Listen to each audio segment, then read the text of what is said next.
गुरुदेव दत्त। नर्मदे हर, नर्मदे हर, नर्मदे हर। आप सभी को नमस्कार। आज मैं एक थोड़ा सा अलग विषय लेके आई हूँ। ये जो विषय है वो मेरे मन के काफ़ी करीब है और मुझे लगता है कि बीइंग अ ह्यूमन बीइंग हम सबके मन के काफ़ी करीब विषय है। आज हम माँ के बारे में बात करेंगे।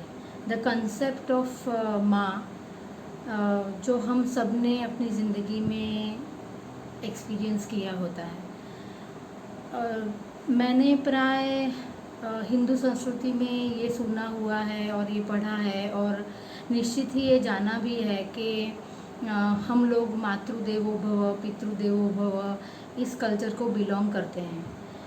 हमें बचपन से यही सिखाया जाता है कि माँ के उपकार हम कभी भी भूल नहीं सकते हैं। और ये भी मैंने सुना हुआ है कि माता कभी कुमाता नहीं हो सकती, ऐसा भी कई भजन में आता है।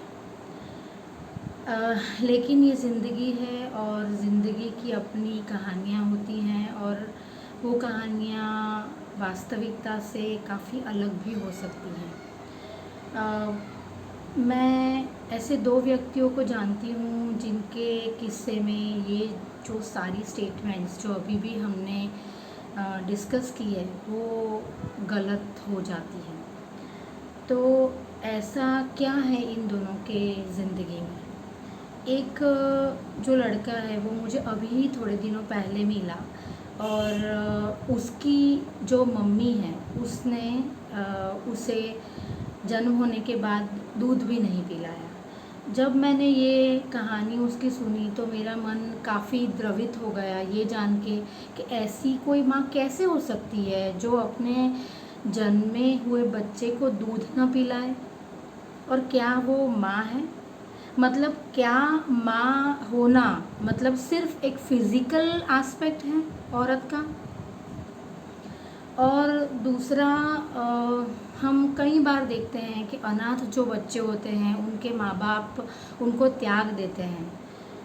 तो ये जब मैंने देखा, या एक ऐसी लड़की है जिसको उसकी माँ ने काफ़ी मारा हुआ है और जिसको इस वजह से मार पड़ती थी क्योंकि उसके जो भाई थे उनकी डेथ हो गई थी और उसकी जो मम्मी थी वो चाहती थी कि लड़की ना हो लड़का ही हो।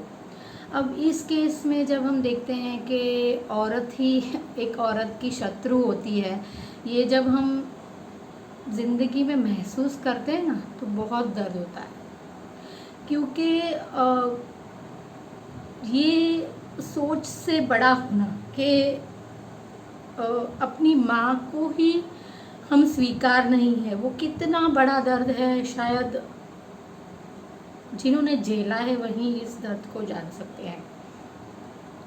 तो इन दोनों किस्सों में जब हम ये देखते हैं कि मातृत्व तो धारण कर लिया बायोलॉजिकली, लेकिन जो रिस्पॉन्सिबिलिटी या जो मातृत्व के और एस्पेक्ट्स हैं जो बहुत उम्दा हैं और जो सच में एक औरत होने के नाते निभाने चाहिए, ये सब तो नहीं निभाए उन औरतों ने। तो क्या हम उनको माँ कह सकते हैं? क्या माँ का फ़र्ज़ इतना ही होता है कि बायोलॉजिकली वो जन्म दे दे बच्चे को, उसके बाद उसकी ज़िम्मेदारी ख़त्म हो जाती है?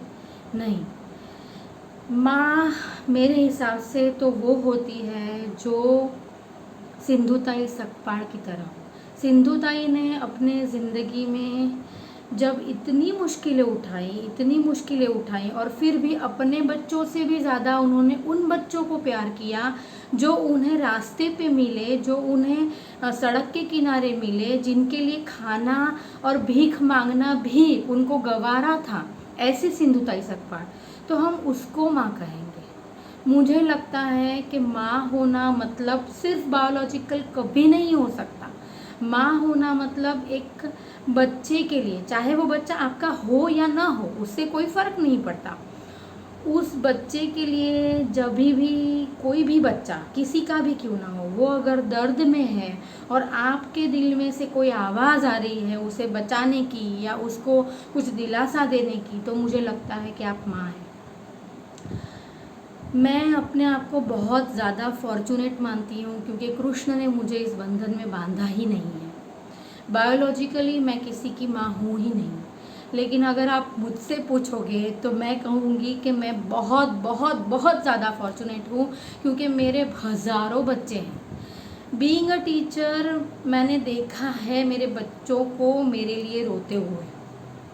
बीइंग अ टीचर, मैंने देखा है मेरे बच्चों को मेरे पास आते हुए जब उनको कोई भी दिक्कतें आई हैं ज़िंदगी में, जब उनको ऐसा लगा कि हमारे अफेयर के बारे में हमारे माँ बाप नहीं समझेंगे, लेकिन हमारी टीचर हमें अच्छी तरह से गाइड करेगी, तब मैंने वो स्टोरीज़ उनकी सुनी है। क्योंकि माँ होना सच में एक बहुत बड़ी जिम्मेदारी है। और मेरे बच्चे जब भी मेरे लिए लिखते हैं ना कि आप हमको माँ जैसा फील करवाती हैं, तो मुझे ऐसा लगता है कि वाह कृष्ण, तूने तो मेरे लिए, मेरे पे लाख लाख उपकार कर दिए हैं। क्योंकि मैं बायोलॉजिकली बंधी हुई नहीं हूँ, तो किसी एक पे अटकी हुई नहीं हूँ। मुझे हर कोई अपना लगता है और यही मेरी स्टोरी है। तो मुझे लगता है कि माँ होना बायोलॉजिकल नहीं है, माँ होना काफ़ी हद तक यहाँ से आता है, दिल से आता है। अगर आपको लगता है कि आप किसी के लिए कुछ कर सकते हैं, किसी का दुख दूर कर सकते हैं, किसी के आंसू पोंछ सकते हैं, तो मुझे लगता है कि आपके पास एक माँ का दिल है। फिर चाहे आप एक पुरुष ही क्यों ना हो, लेकिन फिर भी आपके पास एक माँ का दिल है। दिल होना ज़रूरी है। दिमाग को बाजू पे रख दीजिए। जब मातृत्व धारण करते हैं तो काफ़ी सोचना नहीं होता, क्योंकि कई माँओं को मैंने देखा है कि खुद के ड्रीम्स फुलफिल नहीं कर पाए तो वो अपने बच्चों को वो करवाती हैं। अब आप ये क्यों नहीं समझती हैं कि आपके बच्चे जो हैं वो उनकी इंडिविजुअल लाइफ लेके आए हैं, उनकी एक इंडिविजुअलिटी है, उनकी एक पर्सनालिटी है। हो सकता है कि वो आपके ड्रीम्स को फुलफिल न कर पाए, तो क्या वो आपके बच्चे नहीं हैं? थोड़ा सा सोच के देखिए कि माँ एक्चुअली कौन है। कौन है वो जो बच्चों को समझती है।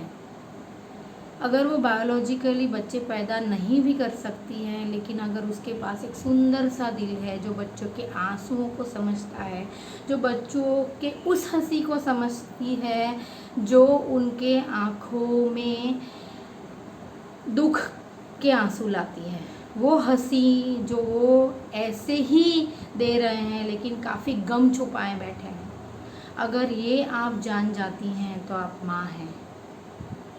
देखिए, मेरे हिसाब से तो ये मेरा फंडा है। मैं ऐसा नहीं कहूँगी कि ये फंडा आप भी अपनी ज़िंदगी में अपनाएं, लेकिन मुझे जो लगा वो मैंने दिल से कहा, वो मैंने यहाँ से कहा, वो मैंने कृष्ण को साक्षी जान के कहा।